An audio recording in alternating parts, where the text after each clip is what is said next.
Last night I had an opportunity to go down to the Van Andel Arena and go to a comedy show to see Nate. Or is it Bartuzzi? Whatever his what is it?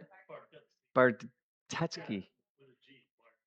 Bargetzi. Okay, there we go. Anyways, it was one of those experiences which was really interesting to me because I got all prepared. I got the tickets. I made the reservations for dinner. I did everything that I conceivably could do to make everything go smooth as silk. However, we go down there and I had reservations at Sanchez. And so it's, of course, pouring down rain. And I said to my wife, I said, well, I'll tell you what, I'll just drop you off across the street. You can walk over to Sanchez and then I'll go park the car. Now, mind you, I haven't been downtown. It's been a while. And for those who don't know, downtown has changed a lot. So I got my little sweetheart spot that I always park at. And of course, I go there while the parking is going on and it says full. Not a problem. This is easy. What I didn't realize was that he had a matinee show at 3 o'clock. And so downtown was packed. And when I say packed, I don't mean a little bit. I mean, I had to drive through three, not one, not two, three parking garages, which actually let you pull into the parking ramp, drive all around the parking ramp until you realized it was full, and then you had to drive out. So by this time, I'm just kind of going like, okay, what's going on?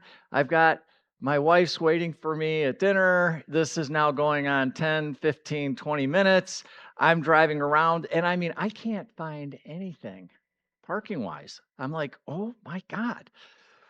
So I finally managed to find a place that is, of course, a long ways from where Sanchez is, but I find a spot, and I'm not kidding you. I am on the top of the roof in the last spot. That's where I'm at, right? Breathe, Mike, breathe. It's now pouring down rain. Thank God I brought a rain jacket. And then all of a sudden I get a text from my wife and says, did you say you made a reservation? I said, yeah, I made a reservation. I'll send you the email. They sent me a confirmation that I made the reservation. And she's like, well, they don't have the reservation. And I'm like, oh. So I'm like, and she goes, tell you what, we can go down and have sushi. It's right down the street on Monroe. And I'm like, all right, so I'll just see you over there, right?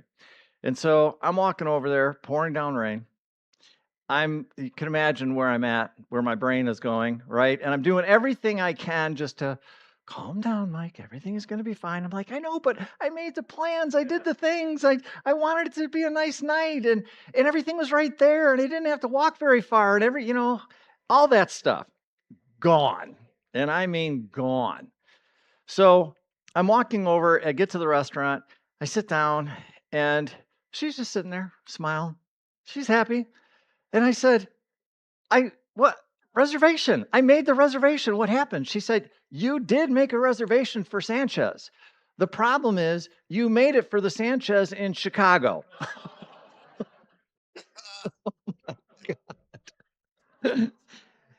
And then she looks at me and she says, everything is as it is to be.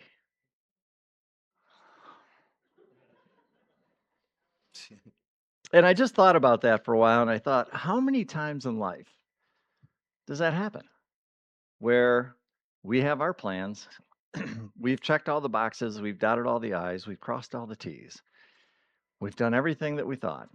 And then all of a sudden, there's another plan. And it's in those moments where you can actually practice spiritual principles that we learn here. And guess what? There's going to be times when you do it and you're going to do it really, really well. That's cool. But I got to be honest, there's going to be times when not so much. And I think it's at that point in time is when she said, everything is as it is to be, that all of a sudden I just kind of sunk into myself and I just thought, it's okay, Mike. Yeah, you didn't do it that great this time, but you're okay. You're doing pretty good. It's okay. And I think that's the beauty of living this life, living practicing these principles, practicing these tools, is to understand that no matter what, we are still third dimensional beings on a third dimensional planets, and occasionally we have what I call third dimensional moments. That's what we signed up for, folks. It's part of it. Don't ever deny your reality, even when you're struggling. I think some people that start this path think that, oh, well, I got to look perfect, and I got to say the right things, and I got to do the right things, and I got to act the right way, and everything else like that. Yeah, that's the hope, is that we can work on that and get towards that so that we can do it more often than not. You're still human. And so, what I take away from that and what I wanted to share with you this morning is this idea of, how about some grace? How about some self compassion? How about some forgiveness? How about allowing yourself just to be a human? That's what I take away from that. And so, my invitation to you this morning as we come together, and by the way, I am super excited about this morning. I can't wait for what we've got for you this morning. But you take away from this little piece is just the understanding that a spiritual life contains all of it. I think sometimes we have a tendency to kind of just want to get rid of the other stuff. But no, the more that I live this experience, the more that I live my divinity, the more that I realize it's an acceptance of all of me, not just part of me. Not just part of me. So, having said that, good morning. I'm glad you're here. Super glad you're here. Super excited. Um, we've got a wonderful guest that I'll be talking about in just a minute. So, sit back, relax.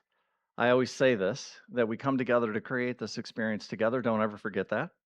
Don't ever forget that this experience is going to be our collective experience, in your energy, your power, your passion, and whatever you want to do to add to the spiritual soup is up to you. So if we want to create something that's really cool, really magical, really powerful, guess what?